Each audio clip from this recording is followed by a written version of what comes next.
Cara is one of these examples. You can almost read the I don't know if I have this by hand because I don't want to sort of.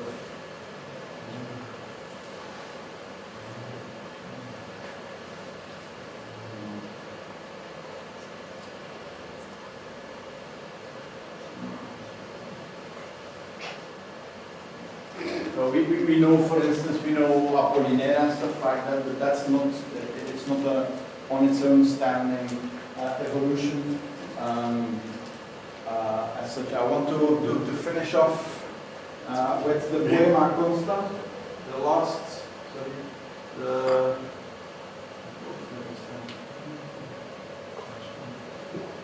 this is from Gnedov. And this is the 15th poem. This is the white. This is the white page. This is the white page. This is before Malevich, for instance, knew Gnedov and knew the performances of Gnedov. Malevich has written poetry. So, I mean, another research question could be the black square of Malevich. Is that a painting or is that a poem? For instance.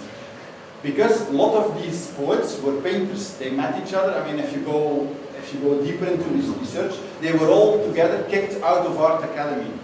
And they worked in sort of communes. They worked on this opera piece in Finland at that moment.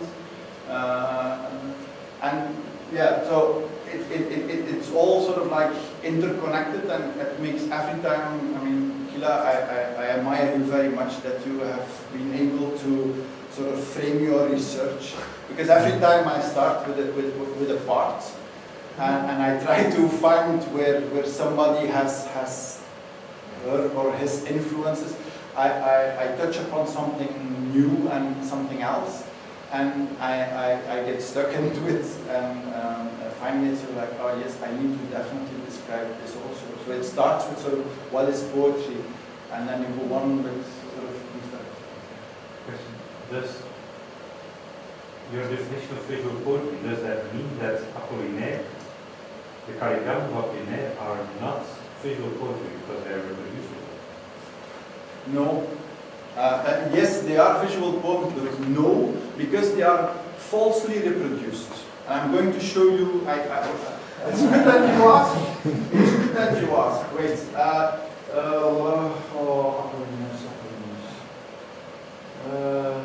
Yeah. Okay. This is the first version of Lettre Océan. This is a handwritten version of Lettre Océan. This is a poem. There was a connection between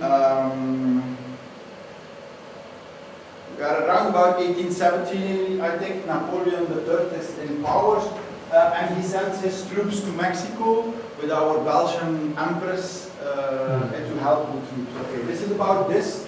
There is a boat going there to Mexico, so that's why you have the Mayas. His brother, Apollinaire's brother, is in Mexico at that moment. So we are not going to completely, tarjeta postal, for instance. So he got a postcard from his brothers out of Mexico.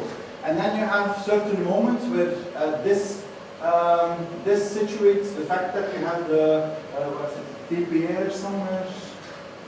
There is this new thing that sends signals, wireless signals over the ocean. So these type of things. What's it again? A telegraph. Like, so we don't know how it works at that moment. So it's sort of like bonjour, and so it tells a bit on how the sort of post stamp mark. It is tarjeta postal, and then you have this sort of post stamp mark going there. You have yeah, sorry, I forgot which one is which, but the one is Paris. And the other one is sort of Mexico. I think this is Mexico City, and this is Paris, with all the streets coming to like what was the building architect during Napoleon III? Haussmann. Yeah. So this is the Haussmannian. This is the Haussmannian Paris, and this is the circles of the Mayan circles, but of Mexico City as such. Okay. This is a handwritten version.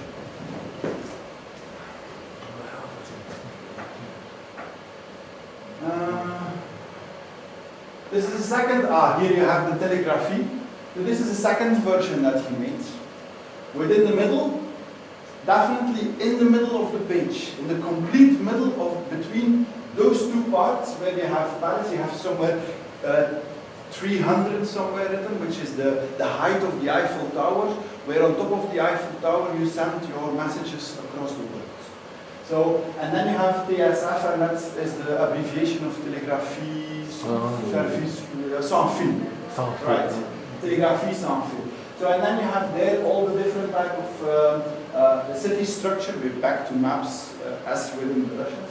And you have these different type of city structures.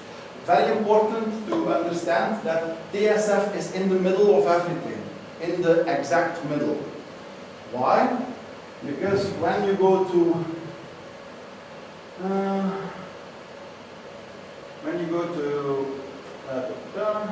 this is that.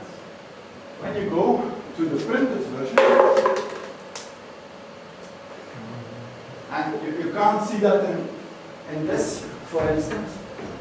But if you then they have reworked it, so it's a bit, it has changed. So that these postmark things, this postmark thing has been altered. But the page line, it's printed on two opposite pages, and this is not possible to put that in the middle at that moment. So it's off center. I forgot if it's off center there or off center there. That now at this moment it doesn't matter. But which means that if you compare with the handwritten original version, this is not an exact version as the artist, poet, writers, whatever that we want to define has intended it. Because the being the TSF, the Telegraph Sans Fil, needed to be in the middle, to be the relay exactly in the middle, the relay. Because there is this latter ocean, there is this big ocean where all this sort of new technologies and all these wireless transmitting of words is passing through. So that's sort of my answer to your question. Yes, it is. But that's because you say that the handwritten version is the original version. You can also call that the manuscript version and call this the original version. No, you're right, but there was discussion by Apollinaire about this. So yes. So I assume Apollinaire did not set the type for this version. No. That was But would you consider that a visual poem has to be created by the person who wrote it? Yes. So that, in other words, Elizitsky did these beautiful, incredible versions of Mayakovsky's poems. They become another thing. They are visual poems, but there's two people involved. Yeah, that's a bit controversial because Van Ostaaij, for instance, did not do Bezette Stad himself. It was Oscar Jaspers who made it. So, I mean, everybody in Flanders and Holland sees like Van Ostaaij as the penultimate visual poet as such. Perhaps not.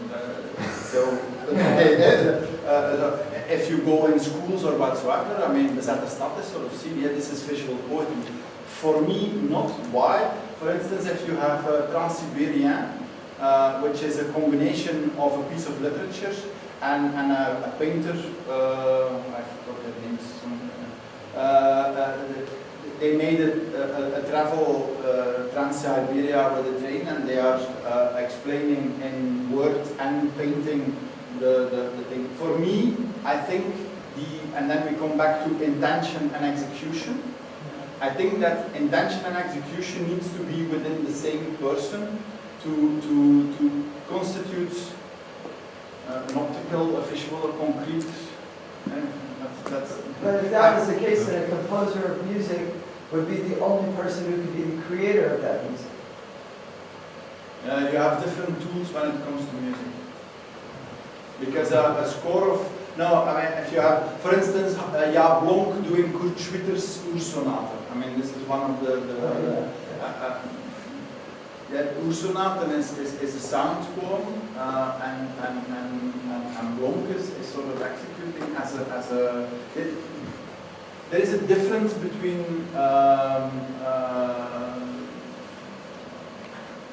the reception of the execution. I mean, this is not something, this is needed to be go from the poet to the reader, viewer, directly. Another question about Apollinaire.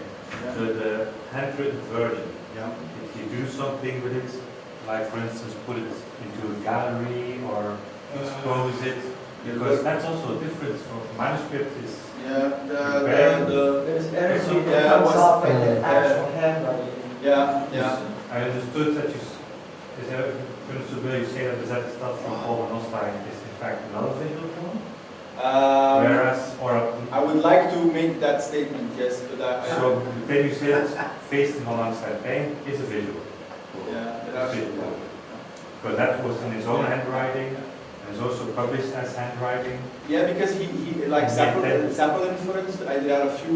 I find that Zeppelin is yeah, sorry, as didn't a like it. person.